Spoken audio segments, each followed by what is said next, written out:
Hi, magandang araw sa inyong lahat. Welcome ulit kayo dito sa channel ko.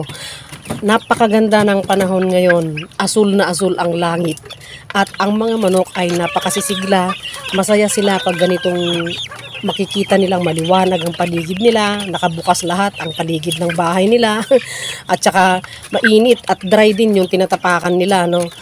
At napakaganda sa pakiramdam nila yung ganito. Lalo silang ginaganahang kumain at tumunog. Nung nakaraan, na-discuss natin ang commercial feeds na yun dapat ang ipapakain sa mga native chicken kung gustong mapabilis ang panahon na makapag-ulam ka or makapagbenta ka. Ibig sabihin, mas mabilis na mapakinabangan mo kaysa yung usual na panahon na inaalagaan mo sila ng 4 months bago mo pakinabangan.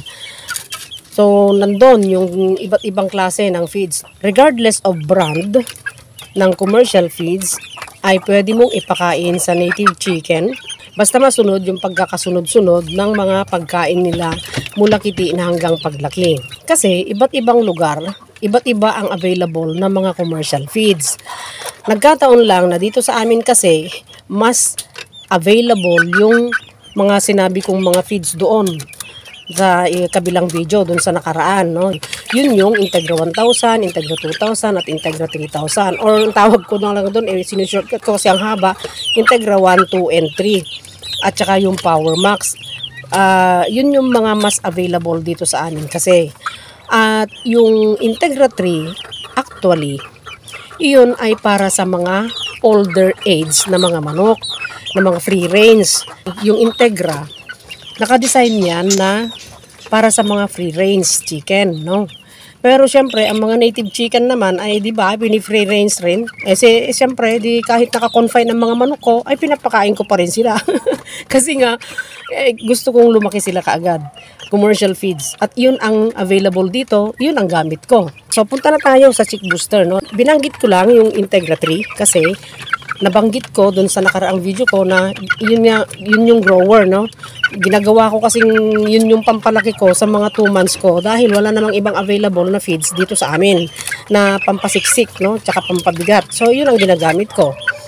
At okay lang naman kasi pag pinakain ko na sila ng ganon, lalo silang nagiging mabilis na bumigat at saka mas lalo silang mabilis na kumain, no? Yung palatable, no? Yung palatability ng pagkain ay maganda, kaya masarap ang pagkain nila. So, doon tayo sa Chick Booster muna, no? Although gagawin ko pa rin ng mga video mga yan, pero unahin natin ang Chick Booster. Yung Chick Booster, bakit yun ang kailangan ibigay sa mga kiti at hindi yung binlid o kaya yung corn grits, yung mga pinong-pinong yellow corn na nabibili sa market. Kasi may mga pinong-pinong yellow corn na ibinebenta doon, no? So, bakit hindi yung mga yon ang ibigay sa mga kiti? Pino naman yon. Bakit yung Chick Booster? Kasi, ang Chick Booster ay may mataas na protina. So, depende doon sa klase din ng Chick Booster, no? Nagre-range yan ng, kasi may isang klase ng Chick Booster, 21.5 CP content, at yung gamit ko naman ay 22% ang crude protein niya. At may calcium din siyempre nakalagay doon, may fiber, may fat. Ganon. Pero ang tinitingnan kong maigi yung crude protein kasi alam nyo, yung pag mataas ang crude protein, no, mapapabilis niya yung paglaki at saka nagagawang masigla lagi yung mga kiti kasi meron yung vitamin, minerals at saka iba pang mga may prebiotic, may probiotic, no? So, meron yung mga iba't ibang nutrients na nakalagay doon at may mga added na pampabilis na lumaki at saka mga pampalakas ng immune system na nakalagay doon sa Chick Booster. Ganon din yung ibang feeds, no? Pero, yung Chick Booster, yun ang pinaka-akma na ibigay mo doon sa mga kiti na day old hanggang 1 month or 21 days. Yun yung pinaka-akma.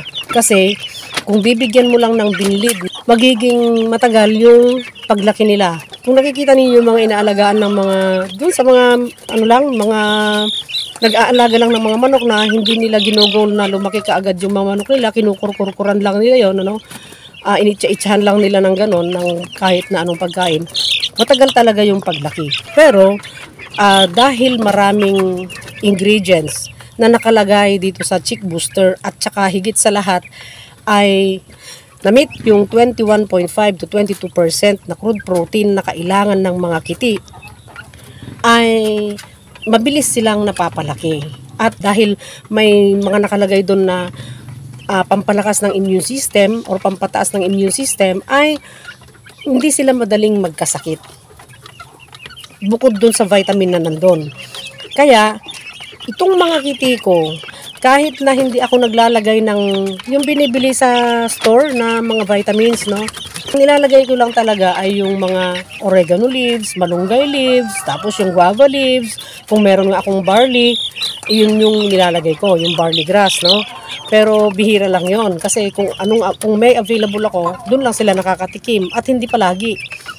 Ang talagang ginagamit ko, yung mga oregano, yung mga ganon, no?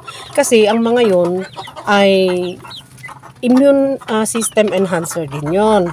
At may mga nutrients din doon, may mga vitamin din mga yon. Kaya hindi na ako bumibili ng vitamins na ibibigay ko pa sa kanila ulit. Kasi alam kong yung Chick Booster ay meron ng vitamins na nandun. Meron ng immune system enhancer na nandun. Meron ng mga amino acid yun, no? Yung sa responsible sa growth, yun. So, yun yung sa crude protein, no? Yun ang ginagawa ko.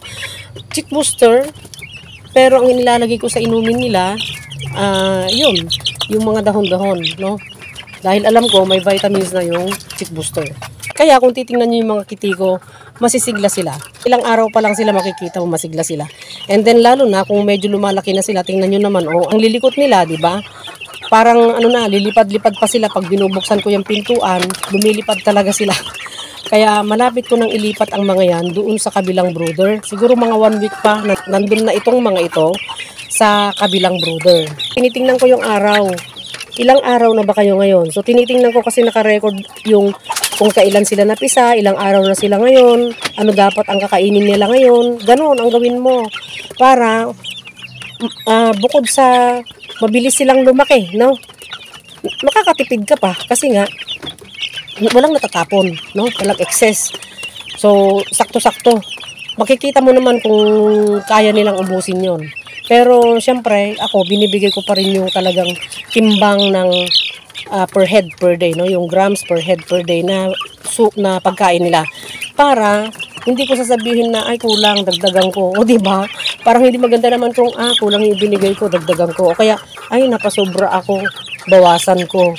Diba? Parang ngayon, mga salimuot na pagpapakain yung ganon. Kaya, maganda yung may record ka. Bawat batch may lista ka. Kaya, ako, sinusunod ko yon, ginagawa ko yon at sinusunod ko yung pagpapakain ng Chick Booster sa tamang timbang per head per day. Grams per head per day. So, multiply mo kung ilang head sila, o di yun yung ibigay mo for the day. Kahit na bigla mong ilagay dyan sa, sa feeder nila, okay lang. Pero kung mga kiting ganon, no, yung parang itong mga 6 heads ko na to, yung pang 4th day pa lang nila ngayon na napisa. Yan, ad libitum yung ginagawa ko. Basta nilagyan ko na ng 100 grams yung feeder nila. O tapos hinahalo-halo ko para hindi dumikit, hindi magdikit-dikit. Yun, di ba? Ganon ang ginagawa ko. Tapos mapapansin mo na pagka mag 1 week na sila, okay na, medyo tumatakaw na sila.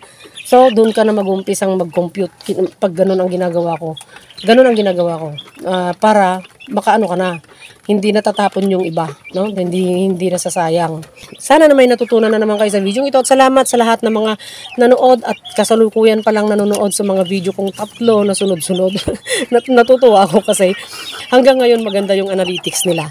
So, salamat at saka yung mga sharer, yung mga nagko-comment. Salamat sa inyong lahat.